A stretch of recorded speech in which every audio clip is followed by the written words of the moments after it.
Од Прилепскиот мермер сеат многу луксузни дестинации низ светот, а Прилеп од тоа има само прашина и разрушени улици од транспортот. Со нас вечерва во студиото Иле Бачанов, рударски инженер и носител на независна советничка листа за нашите деца. Добро вечер и добре ни дојде, благодарам што ја прифати поканата да поразговараме. Ви благодарам на поканата, добро вечер овде да речем во студио и да си ги поздравам сите мои прилепчани. Почуваме веднаш со најосновното прашање, зошто се одлучи Иле Бачанов да влезе во политика и тоа како носител на независна советничка листа? Многу имена ми го поставуваат тоа прашање и моите драги прилепчани и пријатели кои ќе ме сретнат ме прашуваат баш така, што ти требаше Бачанов ти сега да влезеш во една ваква политичка игра или во една политичка битка како независен наспроти политичките партии. Меѓутоа е вака, да кажам, малце поедноставно. Ако ја гледавте последната седница или 69-та седница на Советот на општина Прилеп и отчет на градоначалникот за сработени последни 4 години, јас малце во иронија ќе кажам дека е вака. Затворен базен нема. Оброк за сите деца во основните училишта нема. Дозволи за градби нема. Нов театар нема. Мито и корупција има. 58% загуба на вода има. 3 пати поголеми сметки за вода има. Тендери за превоз на учениците во средните училишта има. Дури сега еве последно како податока 1 месец дена веќе учениците во средните училишта не ни одат на училиште. Оти уште не е даен тендерот, се чека кој ќе земи валда провизијата или кој ќе ги пикни рачината во медом. Дали има поголем мотив од тоа да влезиш како независен наспроти политичките партии? Ајде кажи ми, како рударски инженер, кој што го работи тоа цел живот си со мермерот, со рудата, како тоа искуство ќе го пренесеш во действувањето во Советот на општина Прилеп? Како може да ти помогне тоа искуство во бидувањето политичар? Прво, како инженер, мене најлесно ми е да направам една табела и на едната страна да повлечам 2 линии, да ги нацртам последиците и проблемот, од другата страна да го направам решението и бенефитот што ќе дојде од решението на проблемот. И така тоа искуство мислам дека ќе го пренесам и во работата на Советот утре на општина Прилеп. А зошто целава приказна во независна кандидатска листа, а не преку одредена политичка партија? Интересно. Имаме и помали политички партии, ако ги исклучиме најголемите две. Интересно прашање. Тука се собра прво еден голем револт и една работа што мислам дека дојде алармот или светна алармот, а нема ништо поголемо од тој аларм кога сопственото дете ќе ти речи дома тато или мамо, јас не гледам причина да останам овде. Значи тој беше тој аларм, тој вклучен аларм е еден голем показател дека ако не се соберивме сега и да му речиме стоп и доста е на двете политички партии кои 35 години владеат и функционираат на некаков начин, мислам дека утре можеби ќе биде касно. Ајде, ги спомна децата, сите, можеби воопшто сите што сме родители се плашиме од тоа прашање по, не знам, 15 години, што направи ти за нашата заедница да биде подобра.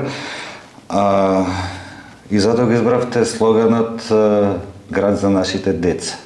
Ајде кажи ми што точно значи тоа? Како флоскула е многу лесно град за нашите деца. Ајде малку во детали како го замислувате овој град да биде за нашите деца? Па види, слоганот град за нашите деца, или има еден слоган по кој сум јас некако и предпознатлив во Прилеп, или за нашите деца се работи, е слоган што носи само обврска.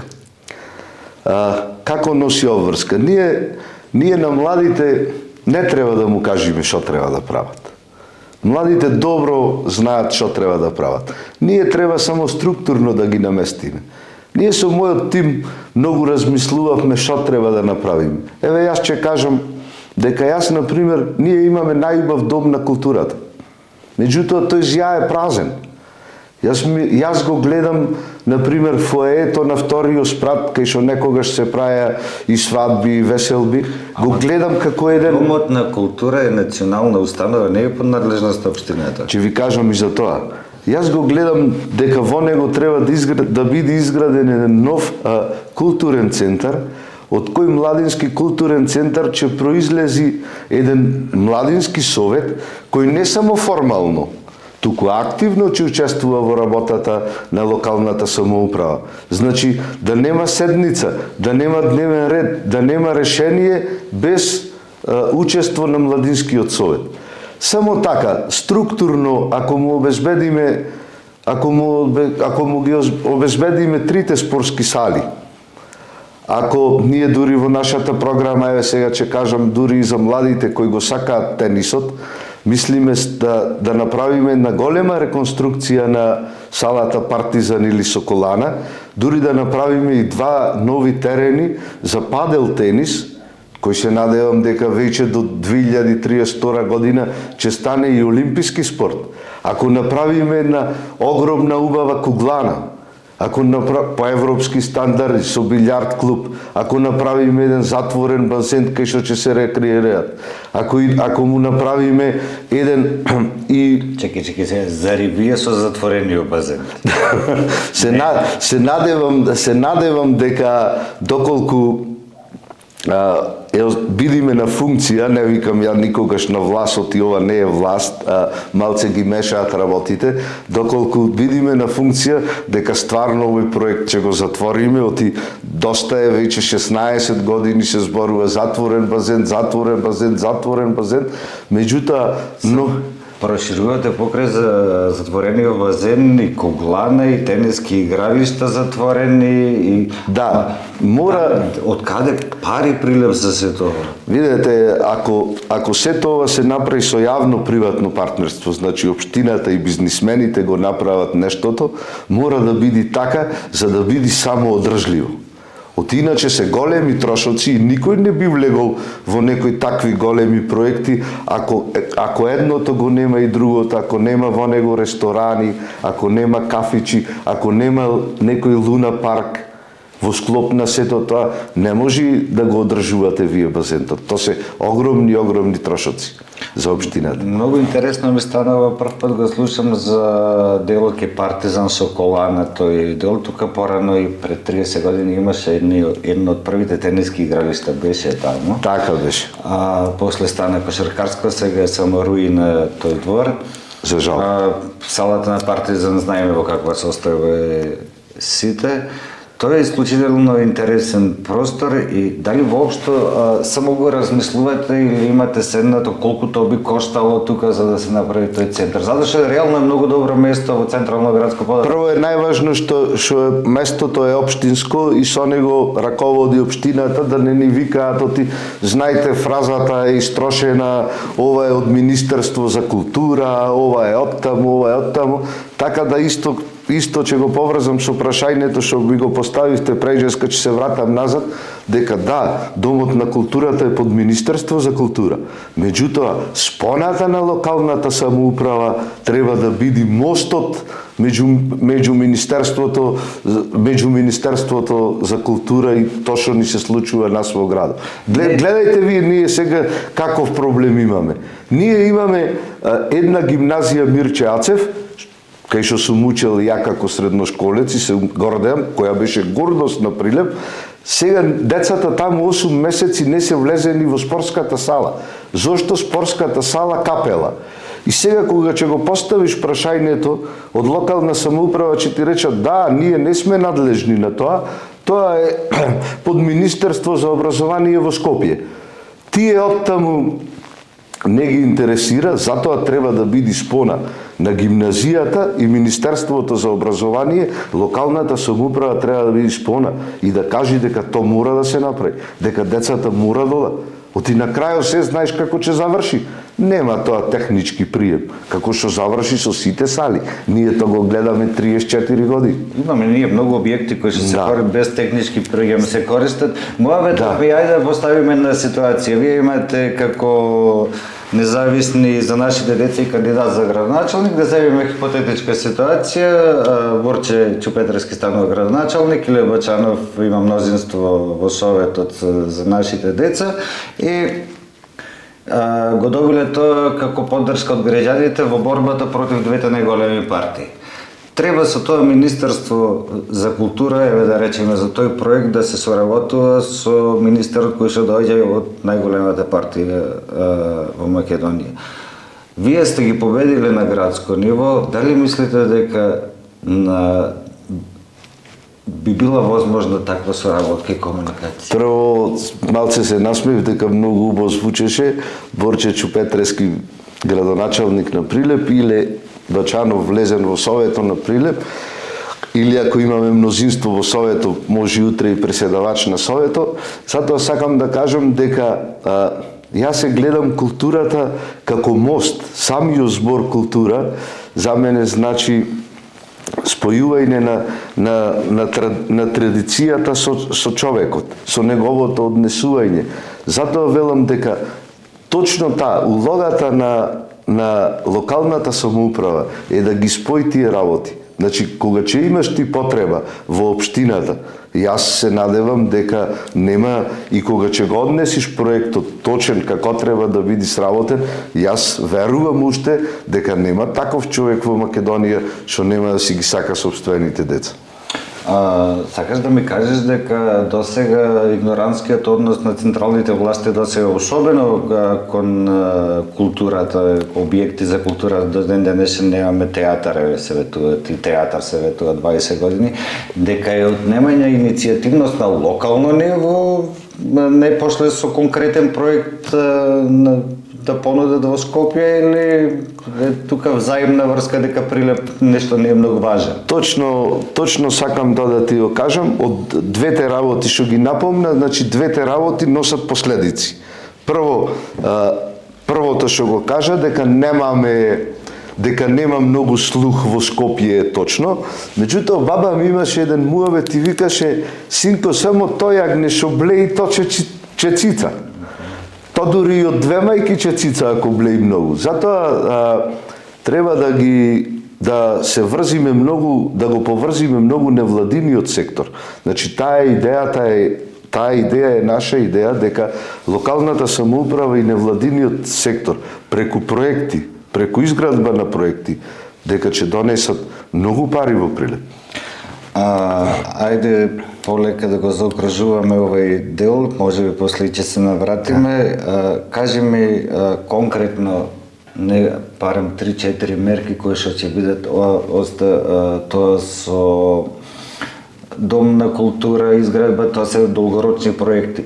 Што нудите вие за, особено за младите, да се замислат да останат во овој град кој ќе напред 19-20 години, затоа што веќе во средношколците ските денови се размислуваат за пакување куфари.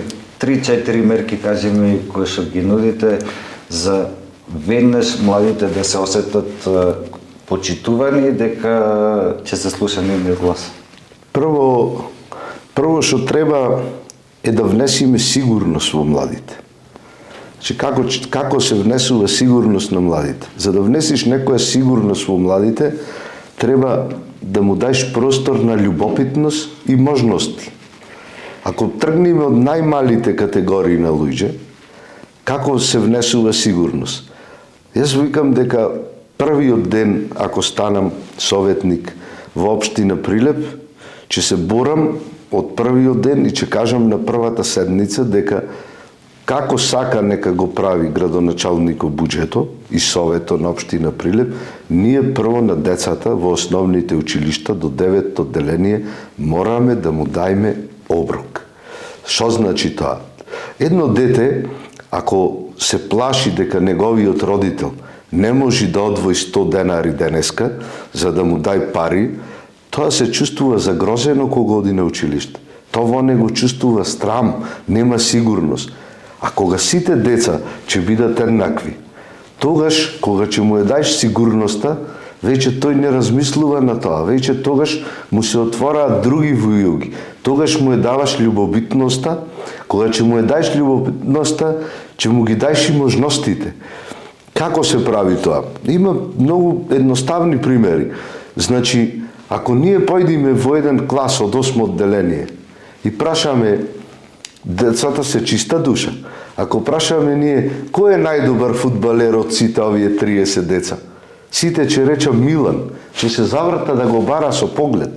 Или кој е најдобар физичар од овие 30 деца, сите ќе речат Илија. Кај е Илија? И ако не е дојден Илија, ќе рече Илија е. Сега ако од такви 30 класа ние земиме 30 деца за фудбал, земиме 30 деца за ракомет, земиме 30 деца за физика, тогаш ќе му ја направиме љубопитноста голема, ќе му дајме на детето желба за живот. И сега гледај како е камбеко назад. Од тие 30 деца, 16 ќе излеза фудбалерчина, 16 ќе излеза ракометари, 10 ќе излеза физичари, што ќе се надпреварува меѓу себе, па ќе почна да освојува републички и балкански награди. Значи, ние треба само да му дајме љубопитност и желба. На малоно дете, ако го едуцираме еколошки од почеток, дека да го однесиме на работна акција да засади дрво и да му кажеме дека ова дрво е твое и ти од него земаш кислород, него не му е даеле сигурноста. Тоа знај дека негото дрво работи и него му дава чист воздух и не завршиле работата. Значи, едукација и изградба на структура. Децата знаат точно што сакаат. Па не зборувам за младите понатаки во поголеми категории.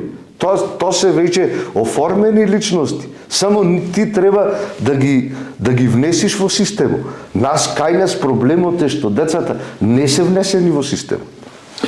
Ако го спомна она оброк за секој дете, за секој основец, мислам дека тоа како мерка постои, но само до 5 одделение. Сакам да ми го искоментираш тоа, дали е во ред да се делат децата, затоа што овие од 6 нагоре не јадат нешто? Тоа ми беше и поентата на муавето.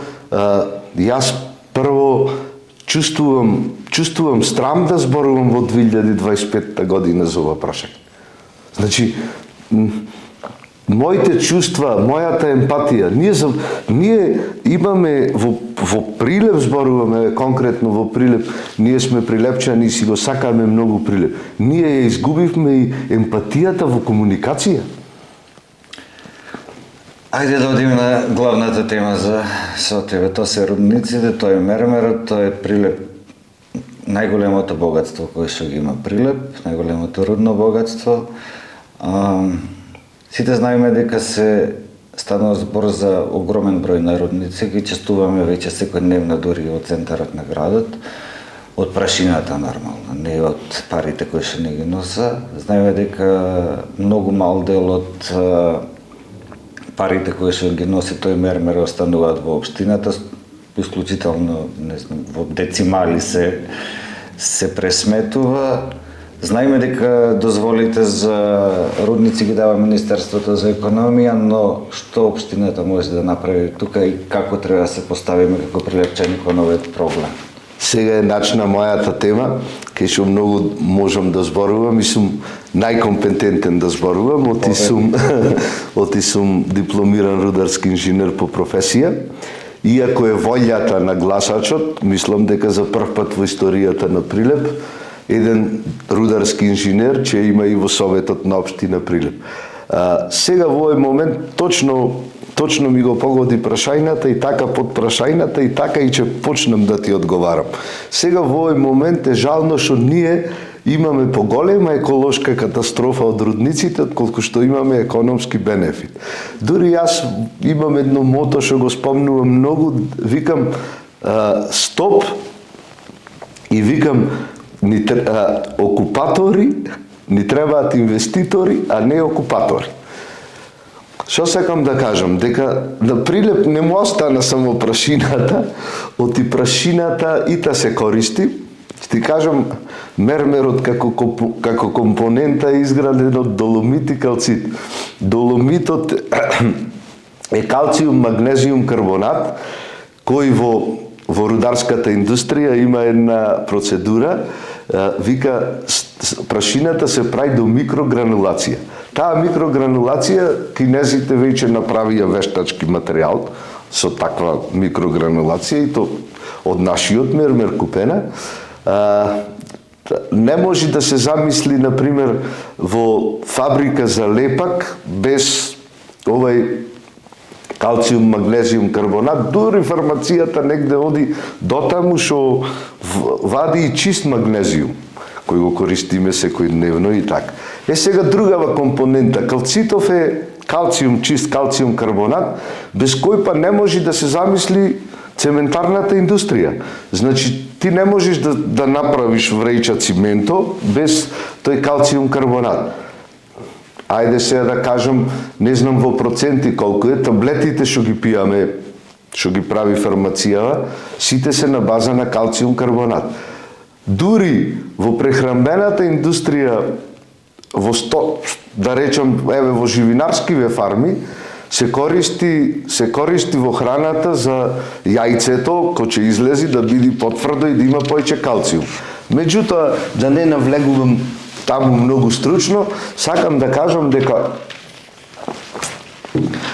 доколку дојдам да бидам член на Советот на општина Прилеп, како што реков дека ако е волја на гласачите, прво ќе направам една целосна стратегија за развој на економијата во Прилеп преку развој на рударството. Што значи тоа? Малце ќе го разглобам чекор по чекор. Прво што треба да направиме, да се преброиме, да видиме колку имаме активни и колку имаме пасивни рудници или неактивни рудници кои се напуштени во нашава прилепска околија. Кога ќе го направиме тоа, треба да направиме рекултивација на сите напуштени рудници, за да биде појасно за гледачиве што значи тоа рекултивација. Тоа значи враќање на рудникот во првобитната положба или зелен Прилеп. Оти имаме ние многу напуштени. Како е тоа да вратиш рудник во првобитна положба? Првобитната положба била пред да се експлоатира. Да. Меѓутоа, со процесот на рекултивација се полнат дупките со земја и се насадува хумус и се насадуваат дрва. Зато викам зелен Прилеп. Меѓутоа, овде кој како што ќе му текни, ако нема некој економски бенефит или ако фирмата заглави или не знам што, го напушта рудникот и заминува. За да не дојди до тоа, затоа елемент на долгорочна стратегија се прави. Заедно со Министерството сега не за економија, поново за рударство и енергетика, одделено е. Јас бев еден од поборниците да се оддели од Министерство за економија. Се прави на локалната самоуправа, се дава една банкарска гаранција и ти како инвеститор, Милан, да, сакам овде да работам, ги имам комплет документите од Министерство за рударство и енергетика, меѓутоа овде ние ќе пресметаме на километар квадратен колку пари кошта рекултивацијата. Ти оставаш банкарска гаранција на локална самоуправа и утре ако заминиш, се прави најавен тендер, излегува некоја фирма, ќе кажи да, јас за тие пари можам да го вратам нештото во таа полажба. Втора работа што сакам, што е многу битна, транспортот. Ние не можеме да си дозволиме низ градскиот сообраќај, централен градски Си го сообраќај. дозволуваме и тоа како 30 години. Да, дури прво не е безбедно. Зборувам дека не е безбедно. Јас сум вештачил некои такви проблеми, кај што се скршил блок насред улица на семафори и удрил мало дете. Значи, може да удри кола, може да дојде до секакви последици. Втора работа, инфраструктурно сме загрозени, така, затоа викам со долгорочна стратегија ќе се направи еден пат леково Плетвар и со обиколница, кога ќе излеземе на новиот пат, експресен пат со обиколница, значи нема возилата да ни шетаат низ град. Што значи тоа? Тоа значи голем чекор на економија. Таму има многу земјиште на РМ што се дава за садење на хектари земја што се дава и никој не го зема за садење на лешници, на ореви. Знаеш како што има министерствата, како што има програми. Тука рачуне одма ќе никни нов терминал, ќе никна нови перални, дека ти не можеш со валкани гуми да излезиш на експресен пат, така, тука ќе се направи хотел, ресторани за тие луѓе што ида. Ние дури транспорт од нас дури не ни е решен, мене ми е смешно да зборувам на овие теми. Па ние прилепскиве транспортни работници ги немаме вклучено во транспортот. Транспортот го организира некоја фирма од Гевгелија, години, и во мермерен комбинат и во турскиот во фирм.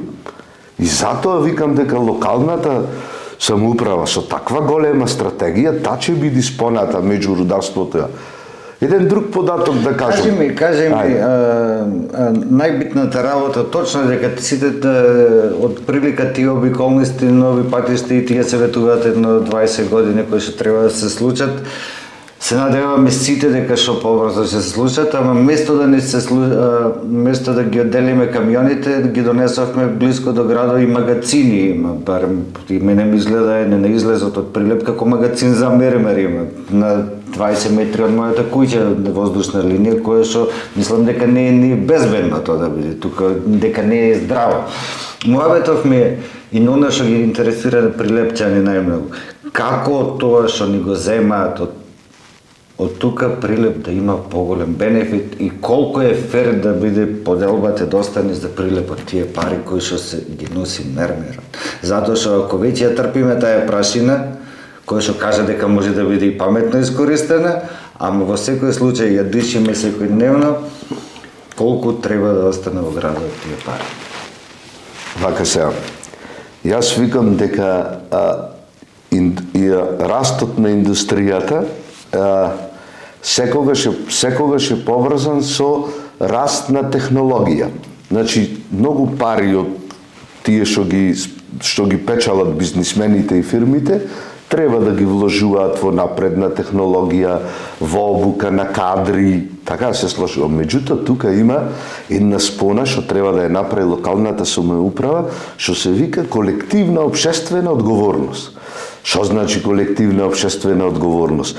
Значи, кога ти како локална самоуправа ќе го направиш тој мост меѓу Министерството за рударство и енергетика и собственикот на експлоататорот, да речем, на минералната суровина, и тој ќе ти кажи, ама ти немаш никакви ингеренции овде, освен приклучок на локален пат, сето тоа мене ми е средено во Скопје. Па оди бе во Скопје, копај мермер. Или експлоатирај во Скопје. Ама таму нема мермер. И па ако нема. Значи, затоа викам дека... Затоа правиме, значи во децимали ни се прави овдека добивката, кажи ни според тебе, како рударски инженер, колку треба да остануваат пари и ако се направи некако груба проценка, колку реално би можело тие пари да се искористат за развој на овој град? Фразата, ви кажав прежеска, која ја слушаме 35 години, дека е мермер Прилеп дека е град на мермерот, е излитена фраза и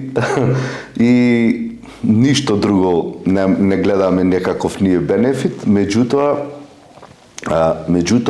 нас во овој момент ни фали контрола на контролата. Значи, нас што ни фали во локалната самоуправа. Затоа викам се на долгорочна стратегија ќе се средат сите работи. Прво, ни фали инспекторат.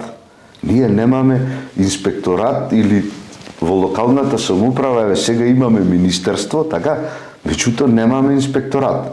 Ако имаме инспекторат во локалната самоуправа кој ќе се занимава стрикно со работата на родниците и контрола на цените, па ние работиме по стар ценовник, само ќе ви кажем како податок дека 700 евра го работиме по кубик. И на нив се плаќа данок, на нив се плаќа она основно. Јас имам многу правено на ова тема, муавет дури со инспектори во управата за јавни приходи. Меѓутоа, гледаме дека тие го продаваат до стасана е цената и до 3000 евра по тон. Тоа значи може да излези некој екстра квалитет со 9000 евра по кубик. Кој е обично, мислам не обично, 2,7 е специфичната тежина. И сега рачунај кој простор... Ние го продаваме за 700 евра, а тие го продаваат во просек, да речеме, и по 9000 евра. Да. Ама го продаваат, си го носат во Грција и го продаваат од таму. Тука е проблемот. Затоа викам дека едното е поврзано со другата, затоа ако бидам дел од локалната самоуправа, ако бидам дел од советот, значи овие прашања ќе ги наместам толку добро да направиме една долгорочна стратегија, кажав, оти краткорочниот профит е долгорочна штета за нашите деца. Ајде сега полека да се движиме кон крај на моветов. Кажи ми, како листа, како независна листа, што ве разликуваат сите останати на овие избори? Многу ми е мило што кога извадовме листава, првите реакции на прилепчани беа дека му фалеше нешто вакво на Прилеп, му фалеше сериозна листа, составена од различни профили на луѓе, меѓутоа сите докажани со знаење и искуство во областа во која што работат. Така да, тука се собраа луѓе од различни идеологии, но сите со една единствена цел дека гласот на граѓанинот или како што јас некогаш ме фајча револт во изрезувањето, че ми извиниш, како што викам крикот на граѓанинот, треба да биде поважен и посилен од гласот на партиите. Така да, ова граѓанско движење не излезе наеднаш. Значи, ние се збираме 7-8 месеци пред овие локални избори, по примерот, да речам, на независниот Битола, можевме да го видиме примерот и како тие беа едни како работеа во советот на општина Битола. Тие се дефинитивно еден позитивен пример како зависни советници можат да влијаат. Да, и то многу силно да влијаат и ние тргнавме од тоа. Сега што не прави, тука има луѓе од различни профили, еве да спомнам некој докторатска, адвокатот Бурнески, министерот по финанси и ревизија Мери, да не заборавам некој Крешо, како занетчија фризер и професор на Фризерска академија, приватниот собственик Петар Тодоровски, фармацевтката Аница, полицискиот службеник Диме, Анета Милена од